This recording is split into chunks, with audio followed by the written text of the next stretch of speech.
A paz do Senhor, estamos aqui mais uma vez para falar da palavra de Deus, que é poderosa. Ontem terminamos Atos 27, hoje vamos para o capítulo 28, 1 ao 15. Ontem chegaram Paulo e aquele povo, os presos, o comandante, o dono do navio, sã e salvo. Chegaram na praia, depois que o navio quebrou, tiveram que nadar, passaram por luta, mas chegaram. Isso quer dizer, irmãos, que as lutas que eu e você passa não interferem no propósito do Senhor. O propósito de Deus vai se cumprir. Continue na presença dele adorando. Não olhe para as dificuldades. Lembre-se da promessa. Se você vai ver pela manhã, bom dia. Se for à tarde, boa tarde. Se for à noite, boa noite. Hoje o tema é: esperam sua morte, mas você tem vida. A gente tem vida com Cristo. Às vezes passamos por luta que muitos ficam esperando nossa morte espiritual, mas tem vida. Nesse mundo a gente sempre vai passar por aflições, mas a gente tem que ter bom ânimo, porque Deus venceu o mundo e a gente também vence. E o que Daniel não passou na cova dos leões, José com os irmãos, não é verdade? E o que Jó não passou? Não é um vendaval que vai nos matar. A gente tem vida, vida com Cristo. Atos 28, do 1 ao 15. Quando já estávamos na terra sãs e salvos, soubemos que a ilha se chamava Malta. Os moradores dali nos trataram com muita bondade. Como estava chovendo, fazia frio, acenderam uma grande fogueira. Acenderam uma grande fogueira. Fogueira representa o Senhor, fogo, não é verdade? Lá, quando Moisés estava com aquele povo fugindo de Faraó, a Bíblia diz que de dia era uma coluna de fogo que o Senhor mandou e à noite uma coluna de fogo. E veja que aquele fogo ia ter uma história.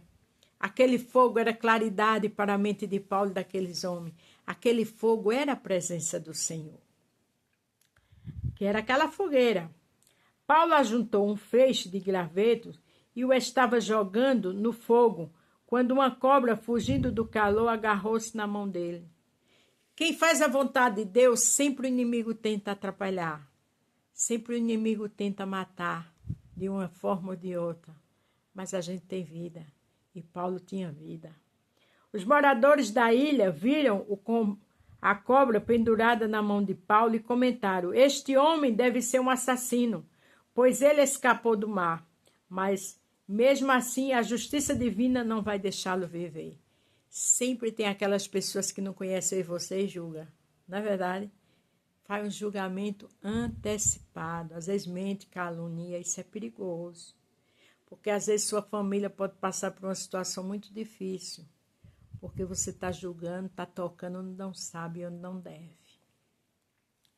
Mas Paulo sacudiu a cobra para dentro do fogo e não sentiu nada. Porque o fogo ali era Jesus Cristo. Olha o que diz aqui em Hebreus 12, 29.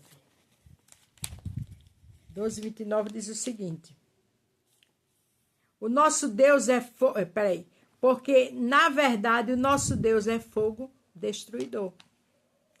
Hebreus 12, 29. Deus é fogo consumidor. Deus é que destruiu a própria serpente. Mas Paulo sacudiu a cobra para dentro do fogo e não sentiu nada. Eles pensavam que ele ia ficar inchado ou que ia cair morto de repente. Mas o de repente de Deus é diferente. O de repente de Deus surpreende. O de repente de Deus é vida. O de repente de Deus é propósito cumprido. Porém, depois de se esperar bastante tempo, vendo que não acontecia nada, mudaram de ideia e começaram a dizer que ele era um Deus. O povo, quando não é 8, é 80. Primeiro ele era assassino, agora ele era um Deus. Não, ele era um servo do Senhor. E o fogo consumidor ali era o Senhor. E consumiu aquela serpente no próprio fogo do Senhor. Tem fogo do Senhor na minha e na tua vida. Tem fogo do batismo do Espírito Santo para ti. Tem fogo de liberação de milagres. Perto daquele lugar havia algumas terras que pertenciam a Públio, o chefe daquela ilha. Ele nos recebeu muito bem e durante 3 dias nós fomos seus hóspedes. O pai dele estava de cama, doente, com febre, disenteria. Paulo entrou no quarto, fez uma oração, pôs a mão sobre ele e o curou. Olha o propósito de Deus naquela ilha. Depois disso, outros doentes da ilha vieram também foram curados. Deus tem um propósito em cada situação. Aquela ilha, primeiro chamaram Paulo de assassino, porque tem as provações, irmãos. Mas depois chamaram ele de Deus, porque a cobra não mordeu e ele não morreu. E agora Deus usou ele para curar não só o pai daquele homem rico, como outros enfermos.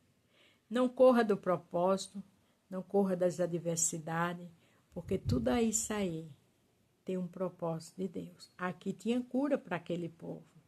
Eles mostraram muito respeito por nós e quando embarcamos, puseram no navio tudo o que precisávamos para a viagem. Veja que começaram a ter respeito por Paulo, em especial, né, que era o homem de Deus, e por todos ali. Quando eles saíram dali, né, porque o navio que estava tinha quebrado, providenciaram outro. Aí providenciaram toda a alimentação para eles ir com segurança de alimentação e chegar em Roma. Depois de ficarmos 3 meses na ilha, embarcamos no navio da cidade de Alexandria, que tinha na proa a figura dos deuses, Gêmeos, Castor e Pólux. O navio tinha passado o inverno na ilha. Veja que tinha deuses ali, naquele navio. Figuras, fotos, imagens. Mas isso não empatou deles viajar. Tem gente que diz, não, eu não como isso porque não sei o que, é consagrado aos deuses. Vai orar, irmão. Isso é bobagem, isso é religiosidade. Nós chegamos à cidade de Siracusa, onde ficamos 3 dias. Dali seguimos viagem e chegamos à cidade de Régio. No dia seguinte, o vento começou a soprar do sul. E em 2 dias chegamos a Puzueli. Veja que mais uma vez, naquela cidade, o vento começou a soprar. Porque sempre passamos por vento. Mas o Senhor está conosco para acalmar as tempestades. Nessa cidade encontramos alguns cristãos que nos pediram que ficássemos com ele 1 semana. E assim chegamos a Roma. Os irmãos de Roma tinham recebido a notícia da nossa chegada. Foram se encontrar conosco nos povoados da praça de Ápio e de Trisvenda. Ao ver esses irmãos, Paulo agradeceu a Deus e se animou. Paulo agradeceu porque viu os irmãos, Paulo agradeceu por todo o vendaval que passou, Paulo agradeceu pelos milagres que o Senhor fez na ilha de Patmos e Paulo agradeceu por mais uma viagem terminada em Roma. A Bíblia diz por tudo das graças que é a vontade de Deus. Veja que em cada lugar passaram por um desafio, mas o propósito de Deus é cumprido. E foi cumprido ali na ilha de Malta, né? Na ilha de Malta. O tema é: esperam sua morte, mas você tem vida.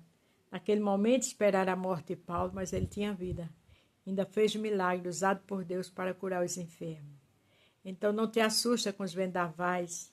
Não te assusta com o vento contrário. Não. Tudo isso no final tem um propósito. A glória da segunda casa será maior que a primeira. Soldado marcha para Cristo. Soldado olha para o alvo que é o Senhor. E as demais coisas a gente vai clamando e adorando e o Senhor dando livramento. Amém? A paz do Senhor, fique todos com Deus e até amanhã.